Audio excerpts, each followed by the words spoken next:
Alrighty everyone, welcome to Donnie's Kitchen, and today we're going to learn how to make an apple pie from scratch. Now, all I can say is don't expect any Martha Stewart quality videos. This is kind of more your buddy's oil change video on his clapped out Corolla. POV, handheld, kind of works pretty good. I'm going to stick with that. Now, there's no coincidence that you showed up to this video because either you're trying to impress the family over Thanksgiving dinner, or you're trying to catch a date, but either way, let's get into it. Forgot to mention this before we start, I will throw the ingredient list down in the description below, and you can go reference that, check it out, make sure you got all your measurements right. Okay, to start, we're doing the tool list. You're obviously gonna need a knife to chop some apples up, you're gonna need a 9-inch pie pan, rubber spatula or a spoon of some kind to be able to mix our apples while they're cooking, rolling pin to be able to roll out our pie crust, some saran wrap to be able to chill our pie crust in the fridge while we cook some apples in our pot. I think this is probably about a gallon. And unfortunately, you cannot get away with doing this recipe without one of these. This is a food processor. You can grab one at Goodwill for probably about 10 bucks. And then I also go with one of these. This is an apple peeler. Using a vegetable peeler or a paring knife kind of takes forever, and 100% recommend getting one of these, especially if you're going to make more than one. Okay, up next we have our material list. I'm going to do 1 egg, a little bit of cinnamon, some ground cloves, 8 tablespoons of butter, 1/4 cup of water, some honey, 6 Granny Smith apples, and your choice of any flour. This recipe works good also with gluten-free flour. I typically don't use the all-purpose flour. I go with their artisan or pastry flour, but this is all that the store had, so this will work just fine. First thing you're going to do is you're going to peel, chop up all your apples, then throw them into your pot with your honey on about just a little bit over medium temperature. Let those simmer for a little bit.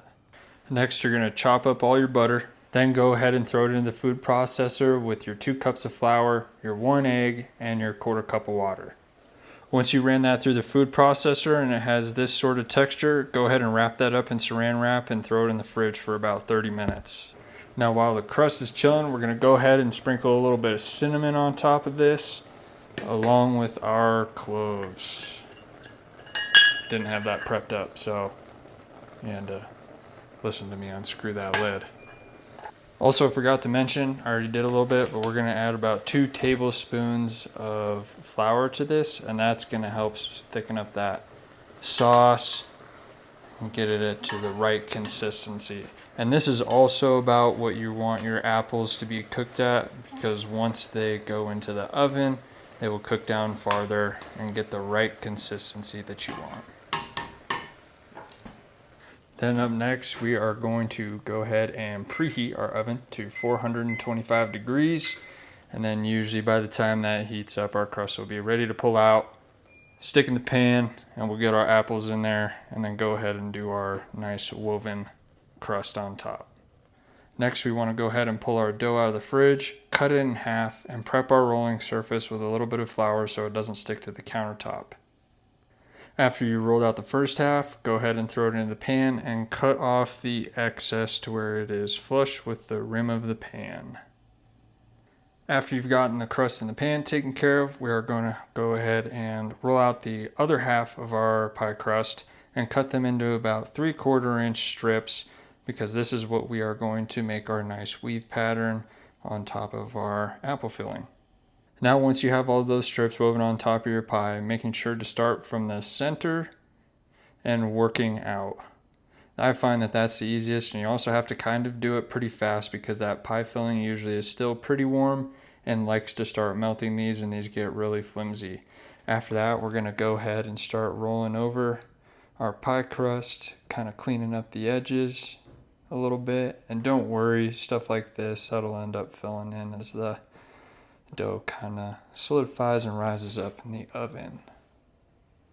And the last step before you throw it in the oven, sprinkle a little bit of cinnamon on top, and then I also like to throw a little bit more of that clove too, and I find that just adds a little bit of color on top and just a tad bit more flavor. And now that the oven's ready, go ahead and throw this bad boy in on the top rack, and we're going to hold it at 425 for 15 minutes. And after 15 minutes, we're gonna drop it down to 350 and lower it down to that middle rack. And then after that 35 minutes, you're good to pull it out, let it chill for about an hour, and then you're gonna be enjoying some delicious pie. All right, we let the pie chill for about an hour, and this is what we got. Looks pretty good. I think the family will be impressed. Might even get a date out of it. There you go, handmade pie.